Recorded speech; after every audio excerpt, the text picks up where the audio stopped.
Hola, bienvenidos al podcast de Beck Advisors, donde compartimos información sobre noticias, eventos y análisis de lo que está pasando en el mundo de las finanzas, la economía, las inversiones y los mercados en general. Todas las semanas, un nuevo episodio con diferentes protagonistas de nuestro equipo o invitados especiales. En Beck Advisors, nuestro objetivo es acercar a nuestros clientes las alternativas más convenientes para lograr sus objetivos financieros.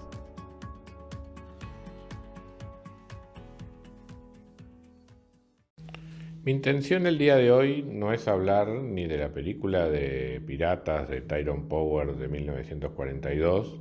ni del drama de el thriller psicológico de Natalie Portman del año 2010,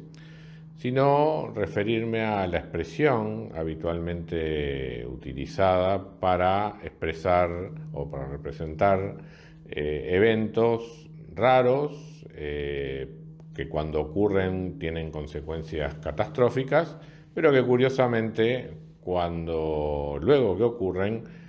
son explicados como si toda la evidencia hubiese estado allí a la vista y que uno simplemente no la supo ver.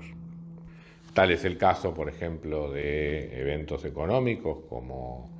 la crisis de las hipotecas del año 2008 en Estados Unidos o la reciente aparición del COVID. Esta expresión, cisne negro, acuñada originalmente por el poeta romano Juvenal, bajo el entendido de que para los romanos en esa época los cisnes negros no existían, luego evolucionó, una vez que se descubrieron que sí existían, evolucionó a ese concepto que tenemos hoy por hoy de ese término. Por las características que mencionábamos, hay ciertamente un esfuerzo, tanto por analistas económicos, políticos y demás, de tratar de detectar qué elementos hay hoy en la situación, en nuestra sociedad, que puedan disparar la ocurrencia de un cisne negro en los próximos tiempos. No es tarea fácil, porque de acuerdo a lo que describíamos recién, una de las características de los cisnes negros es que son inesperados. Pero, sin embargo, también otra característica es que la evidencia de su eventual ocurrencia estaba a la vista y no supimos verla. Por eso es que cada uno, con su limitado conocimiento de la realidad, trata de alguna manera identificar dónde pueden estar algunos de esos cisnes negros, y ese es de alguna forma el propósito de esta nota de hoy. En el aspecto geopolítico ciertamente hay muchos elementos donde uno pueda decir acá puede pasar algo, o sea, con la variedad de conflictos que está habiendo hoy en el mundo y de los que potencialmente pueden emerger, ciertamente pueden ocurrir eventos catastróficos que hoy no están siendo internalizados en el comportamiento de los mercados financieros, pero que pueden ser catastróficos en el caso de ocurrir. Por ejemplo, que el conflicto en Oriente Medio, que puede dar lugar a una escalada incluso con armamento nuclear en algún momento, la propia dilucidación del conflicto entre Rusia y Ucrania, que o se resuelve pacíficamente rápidamente, como lo ha de alguna manera prometido Donald Trump, o puede tener una escala final que genere profundas consecuencias negativas en la sociedad y en la economía mundial. Está el tema de Taiwán, siempre latente, entre las relaciones entre China y Occidente. O sea que, en fin, si uno mira un poco el mundo, como que encuentra varios focos de conflicto que eventualmente podrían derivar hacia un elemento catastrófico para la economía y los mercados mundiales. No es necesario pensar en un villano de una película de James Bond para imaginar un escenario negativo con toda esta realidad actual. Pero hoy me quiero referir a un evento de origen más económico, que de alguna forma no está totalmente incorporado en el comportamiento de los agentes económicos y en los precios de los mercados, y que está basado en una inconsistencia fundamental en el funcionamiento de la economía mundial, en particular de la economía norteamericana, y que en caso de no ser resuelto adecuadamente puede dar lugar en los próximos años a una profunda corrección y por lo tanto a un descalabro importante en los mercados financieros, de la misma forma que lo fue la crisis de las hipotecas del año 2008. Me refiero a la inconsistencia en la política fiscal, la política monetaria, los objetivos de inflación y los objetivos de crecimiento que tiene la economía norteamericana. Por un lado tenemos una política fiscal en senda expansiva, con una trayectoria de deuda que claramente es insostenible, por más que esas mediciones traten de ser minimizadas por ejemplo, el Fondo Monetario Internacional. Pero si la trayectoria de deuda es insostenible, tarde o temprano habrá una mayor prima por riesgo por la deuda norteamericana, una elevación de las tasas de interés que los inversores reclaman por captar deuda pública norteamericana, y eso le pone un piso a lo que puedan ser las intenciones de la Reserva Federal en materia de política monetaria. Porque si la deuda pública norteamericana, dejando de lado un default frontal, si no se resuelve con un ajuste fiscal importante, el único mecanismo de resolución es un aumento permanente en la inflación en los próximos años, al que obviamente los inversores reaccionarán pidiendo también una mayor tasa de interés. Por otro lado, la política monetaria, que algunos consideran que había adoptado un sesgo contractivo hasta pocos meses atrás, cuando la Fed empezó a reducir las tasas de interés, pero que mirado estrictamente en realidad nunca había llegado a llevar las tasas de interés reales en Estados Unidos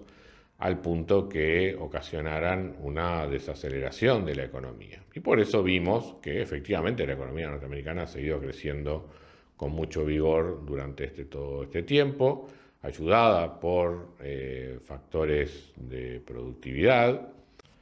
ayudada también por el exceso de liquidez que se había instalado en la economía norteamericana luego de todos los estímulos fiscales y monetarios otorgados durante la época del COVID y que todavía no habían llegado a absorberse, y que junto con esa expansión fiscal que veníamos mencionando hace un momento, configuraban un escenario de estímulo de demanda muy fuerte, que es el que ha mantenido a la economía norteamericana creciendo y a la inflación, pese a que algo ha bajado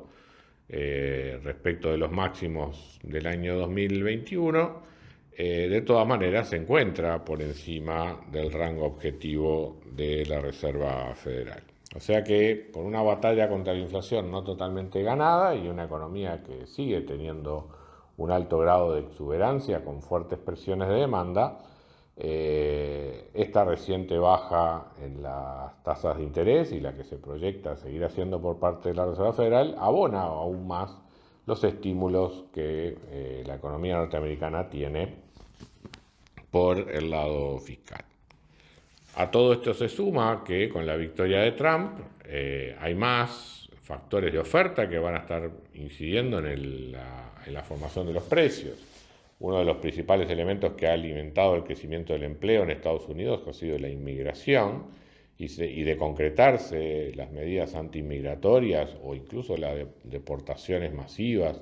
de las que Trump habló en su campaña, eso significaría un duro golpe en la disponibilidad de mano de obra en los Estados Unidos y un factor de costos que, frente a los estímulos de demanda que ya hoy tenemos, presionaría aún más la inflación. Y a esto encima le tenemos que sumar las cuestiones de política comercial que también piensa implementar la administración Trump, que de concretarse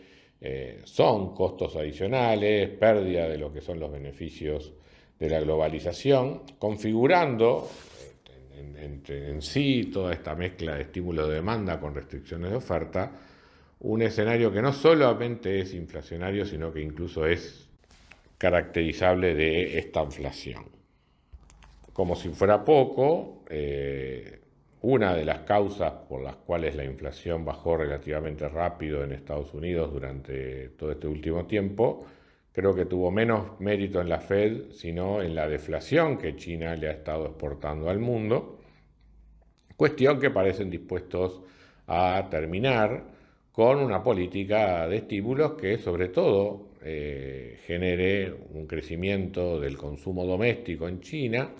una reducción de sus superávit comerciales y por lo tanto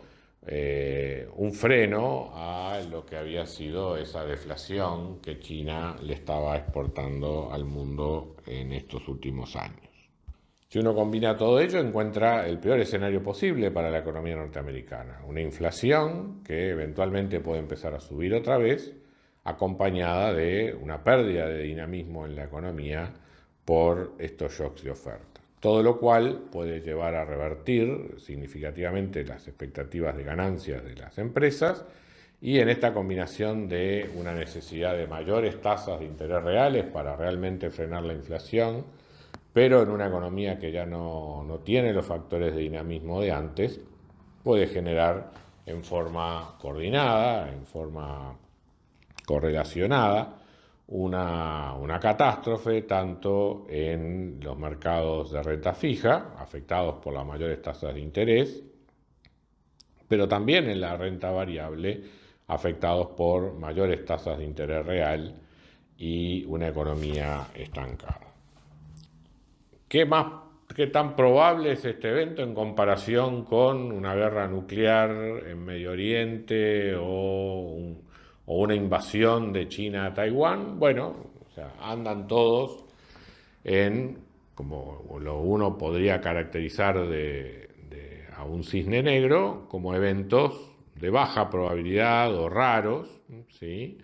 Pero que no están ausentes de la mesa y que, bueno, el propósito de esta nota es justamente empezar a pensar sobre esas cosas que no estamos viendo con total claridad hoy y que pueden cambiar sustancialmente nuestras perspectivas a mediano plazo, que hoy por hoy son de un gran entusiasmo y exuberancia sobre lo que puede ocurrir especialmente con la renta variable norteamericana. Muchas gracias a todos por escuchar otro episodio del podcast de Beck Advisors. Te invitamos a compartir este podcast con tus amigos, colegas, dejarnos tus comentarios o reviews y seguirnos en nuestras redes sociales Instagram, Twitter, LinkedIn y también nuestro canal de YouTube. Visítanos en nuestro sitio web beckadvisors.com para leer nuestros informes, reportes y conocer más sobre nosotros. Hasta una próxima entrega y muchas gracias.